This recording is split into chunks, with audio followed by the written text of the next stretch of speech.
Episode 6 की starting में फिर वो क्रिमिनल जिसका नाम रोता होता है वो गेंजी को मार देता है, जिससे गेंजी को बहुत ही ज्यादा डैमेज होता है और वो दूर जाके पेड़ पे लड़ जाता है। सागेरी दौड़ के गेंजी के पास जाती है पर गेंजी उससे बोलता है कि तुम यहाँ से जल्दी से भाग जाओ।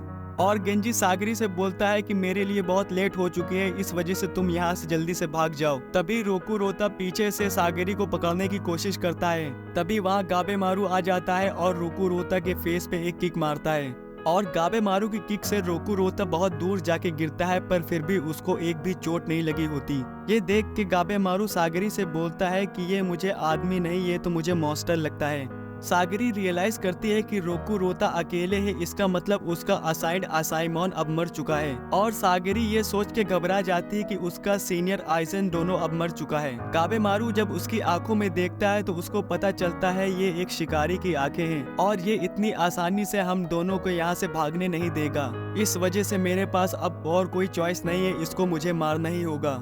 गाबेमारू अपने मन में सोचता है कि मेरी किक इसको कुछ हार्म नहीं कर पाई है, तो मैं इसको अब कैसे हरा सकता हूँ। गाबेमारू को अपने विलेज चीफ की बातें याद आने लगती हैं, जहाँ पे वो एक शिनोबी रूल बताते हैं कि जब तुम्हें अपने एनिमी की पावर का पता ना हो तो उसके साथ लड़ के उसकी कमजोरी को एनालाइज करो। फिर रोता अपने एक हाथ से पूरा एक पेड़ को उखाड़ लेता है और गाबेमारू के ऊपर फेंक के मारता है। गाबेमारू उसकी स्ट्रेंथ को देख के बहुत शॉक हो जाता है। गाबेमारू सागरी से बोलता है कि तुम लोग यहाँ से भाग जाओ नहीं तो मारी जाओगी। और फिर वो यूजीरिहा से बोलता है कि तुम बस ऊपर से देखती रहोगी कि मेरी हेल्प भी करोगी। पर यूजीरिहा गाबेमारू से बोलती है कि मैं तो सिर्फ इंफॉर्मेशन देने वाली थी, मैं सब लड़ाई झगड़ा नहीं करूंगी। और ये बोल के वो गाबेमारू को चीयर करने लगती है, जिससे गाबेमारू बहुत ही ज्यादा इरिटेट हो जाता है। फिर रोता गाबेमारू के ऊपर अटैक करने लगता है अपने फिस्ट से और गाबेमारू उसके हर एक अटैक को बहुत आसानी से डॉज करता है, पर उसको डर भी रहता है कि एक भी अटैक उसको लगेगा तो वो जिंदा नहीं बचेगा। और गाबेमारू एक एक करके अपने निंजुत्सु को यूज करता है उसके ऊपर, पर उन निंजुत्सु का एक भी असर नहीं होता रोता के ऊपर। और गाबेमारू सोचने लगता है तरह तरह के निंजुत्सु उसके ऊपर यूज करने के लिए, क्योंकि उसके ऊपर कुछ भी असर नहीं कर रहा होता। दूसरी तरफ सागेरी गेंजी की पट्टी कर रही होती है और गेंजी उससे बोलता है कि तुम यहाँ से चली जाओ नहीं तो तुम भी मारी जाओगी। पर सागरी उससे बोलती है कि मैं तुम्हें अकेला नहीं छोड़ सकती, मैं नहीं चाहती कि मेरा सीनियर ऐसी मौत मरे। फिर गेंजी भी उसकी लाइफ स्टाइल को अपना लेता है और बोलता है कि तुमने अगर यही तरीका चुना है अपनी जिंदगी को जीने का तो यही ठीक है। और गेंजी अपनी शॉर्ट को निकाल के सागेरी को देने लगता है और बोलता है कि हम दोनों को पता है कि रोता ने आइजन को मार दिया है। एक स्वॉर्ड एक असाइमॉन की सोल की तरह होती है और मैं ये चाहता हूँ कि तुम मेरी स्वॉर्ड को अपने पास रखो। और गेंजी सागेरी से बोलता है अगर तुम एक समुराई की तरह जीना चाहती हो तो मेरी स्वॉर्ड लो और उसको जान से मार दो। दूसरी तरफ गाबेमारू उसकी वीकनेस को स्पॉट करने की कोशिश कर रहा होता है, पर ये सब अकेले करने में उसको बहुत ही ज्यादा दिक्कत आ रही होती है। गाबेमारू अपने मन में सोचता है कि कोई मुझे सपोर्ट दे दे थोड़ा सा तो मैं इसकी वीकनेस ढूंढ सकता हूँ। रोता गाबेमारू के ऊपर अटैक करता है, तभी सागरी उसकी एक फिंगर को कट कर देती है। सागरी और गाबेमारू दोनों मिल के रोता से लड़ने के लिए रेडी हो जाते हैं और ऊपर से यूजीरिहा उन लोग को ऑब्जर्व किया करती है और बोलती है जब ये लोग मर जाएंगे तब हम लोग यहाँ से चले जाएंगे। फिर वो दोनों प्लान बनाते हैं कि उसको उसके घुटने पे ले आओ, फिर उसकी गर्दन को एक बार में झटके से काट दो। गाबेमारू सागरी से बोलता है कि उसके पीछे के लेग के टेंडन्स को काट दो जिससे वो झुक जाए।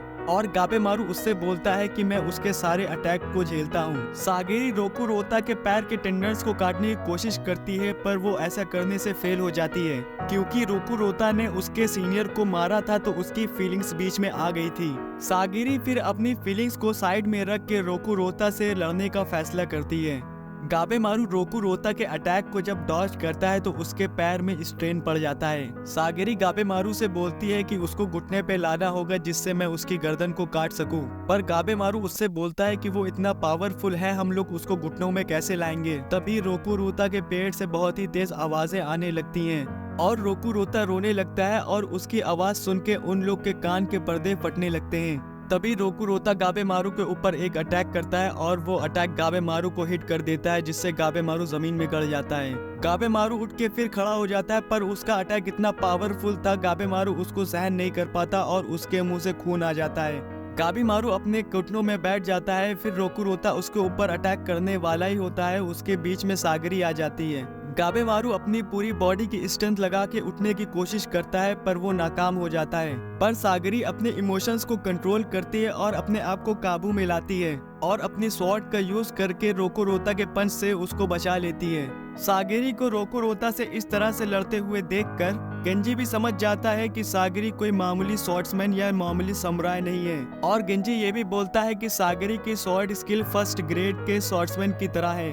गाबेमारू भी उसकी स्किल्स को देख के बोलता है कि मुझे पता था ये स्ट्रॉन्ग है, मगर मुझे ये नहीं पता था कि ये इतनी स्ट्रॉन्ग निकलेगी। और रोकुरोता अपने घुटने पे आ जाता है। सागरी उसकी गर्दन को काटने की कोशिश करती है पर वो नाकाम होती है। सागेरी गाबेमारू के पास जाके बोलती है कि अगर ये अपने घुटने में आ जाएगा और इसको कोई पकड़ लेगा तो शायद मैं इसकी गर्दन को काट सकती हूँ। फिर गाबेमारू सागेरी से बोलता है कि मेरे पास एक आइडिया है पर वो बहुत ही ज्यादा डेंजरस है। गाबेमारू अपने निंजा स्किल्स का यूज करके उसके ऊपर फायर से अटैक करता है पर रोकुरोता के ऊपर एक भी निंजुत्सु काम नहीं कर रहा होता। इस वजह से गाबेमारू अपने हर तरीके के निंजुत्सु को यूज करता है उसके ऊपर। गाबेमारू अपने निंजा स्किल्स को ज्यादा यूज कर लेता है, इस वजह से उसके मुंह से खून आ जाता है। फिर सागरी गाबेमारू के पास आके बोलती है कि इतना काफी होगा, अपने आप को ज्यादा फोर्स मत करो। और पूरे जंगल में आग लग जाती है। उसको देख के यूजिरिया भाग जाती है वहाँ से अपने असाइमॉन के साथ। यूजिरिया अपने असाइमॉन से बोलती है कि वो लोग सिर्फ आग नहीं लगाना चाहते थे बल्कि वो पूरे जंगल में आग लगाना चाहते थे, जिससे वहाँ पे बहुत सारा स्मोक पैदा हो जाए और उसको सांस लेने में दिक्कत हो जाए, इस वजह से उसको जमीन पे आना पड़े। गाबेमारू भी सागरी से बोलता है कि ये जो स्मोक है वो फायर से भी ज्यादा डेडली है क्योंकि ये एक जहर की तरह काम करता है और इस स्मोक में कार्बन मोनोऑक्साइड है, जिससे ये बॉडी में जाता है तो खून के साथ मिलके खून के अंदर सारी ऑक्सीजन को खत्म कर देता है। रोकुरोता अपने घुटनों पे आ जाता है और उसका सर भी झुका हुआ होता है। सागरी उसके पास जाती है और जैसे ही वार करने वाली होती है पर रोकुरोता सागरी के ऊपर अटैक करता है पर गाबेमारू उसके अटैक से सागरी को बचा लेता है। गाबेमारू रोकुरोता के हाथ को पकड़ के उसके हाथ को दबा देता है और सागरी से बोलता है कि जल्दी से उसकी गर्दन को काट दो। सागरी अपने सारे इमोशंस को साइड में रख के उसके ऊपर अटैक कर देती है। उसी वक्त रोकुरोता अपने पास्ट को याद करने लगता है, जहाँ पे रोकुरोता बोलता है कि मुझे हमेशा ही भूख लगती रहती थी और मेरे साथ कोई खेलना भी पसंद नहीं करता था क्योंकि रोकुरोता के एक ही हाथ पड़ने से लोगों की मौत हो जाती थी। इसी तरह रोकुरोता के सारे विलेजर्स और उसके फैमिली भी मारी जाती है। सागरी रोकुरोता की गर्दन को काट के रोकुरोता से माफी मांगती है और रोकुरोता से बोलती है कि तुम इतने सालों से अकेले हो, इस वजह से तुम डर गए थे और इसी वजह से तुम सबके ऊपर अटैक करते हो। गाबेमारू सागरी से बोलता है कि यहाँ आग बहुत ज्यादा बढ़ चुकी है, इस वजह से हम लोग को यहाँ से भागना चाहिए। जब सागरी गेंजी की तरफ देखती है तो वो पहले ही मर चुका था। फिर सागरी गाबेमारू के साथ भागने लगती है तो अपने मन में सोचती है कि मेरे पास दुख मनाने का टाइम नहीं है, मुझे और भी ज्यादा स्ट्रांग होना होगा। गाबेमारू नोटिस करता है कि सारे मॉन्स्टर्स फायर की तरफ जा रहे हैं और गाबेमारू ये भी बोलता है कि नॉर्मली एनिमल्स फायर से दूर भागते हैं पर ये सारे मॉन्स्टर्स तो फायर की तरफ जा रहे हैं। फिर गाबेमारू सागरी से बोलता है कि वो मॉन्स्टर जहाँ से आए हम लोग को वहीं जाना चाहिए क्योंकि जहाँ भी वो लोग रहते हैं वो लोग किसी चीज की प्रोटेक्शन करते हैं और शायद एलिक्सर ऑफ लाइफ वहीं होगा। गाबेमारू कंप्लेन कर रहा होता है कि अभी तक उसकी इंजरी हील नहीं हुई है। सागरी गाबेमारू से बोलती है क्या तुम गिव अप करना चाहते हो? गाबेमारू तुरंत ही ना बोलता है और उसको बोलता है मुझे छोटी से छोटी लीड भी मिलेगी तो मैं उसको फॉलो करूंगा, फिर मैं एलिक्सर ऑफ लाइफ को हासिल करूंगा और अपनी बीवी के पास वापस विलेज में चला जाऊंगा। फिर गाबेमारू सागरी से पूछता है कि तुम क्या चाहती हो, तुम्हारा क्या ख्याल है अपने फेलो स्टूडेंट्स के बारे में जो मर चुके हैं। सागरी गाबेमारू से बोलती है कि उन लोग ने यही लाइफ को चुना था, उन लोग को पता है इस जॉब में बहुत खतरा होगा पर फिर भी जानते हुए उन लोग ने ये जॉब को चुना है तो वो उन लोग की चॉइस है और मैं उनके चॉइस की रिस्पेक्ट करती हूँ। गाबेमारू और सागरी जब भागते हुए आगे पहुंचते हैं तो देखते हैं वहाँ पे यूजिरिया खड़ी होती है। यूजिरिया और उसका असाइमॉन वहाँ एक चीज को देख के बहुत ही ज्यादा शॉक हो जाते हैं और जब गाबेमारू वहाँ जाकर उसे देखता है तो वो देखता है कि एक बहुत ही पुरानी विलेज है जो बहुत ही पहले डिस्ट्रॉय हो चुकी है। यूजिरिया का असाइमॉन बोलता है कि अगर लेजेंड्स की बात माने हम लोग तो यहाँ पे हर्मिट्स रहते थे बहुत ही पहले और मुझे लगता है कि ये उन्हीं लोग का विलेज है जो अब डिस्ट्रॉय हो चुका है।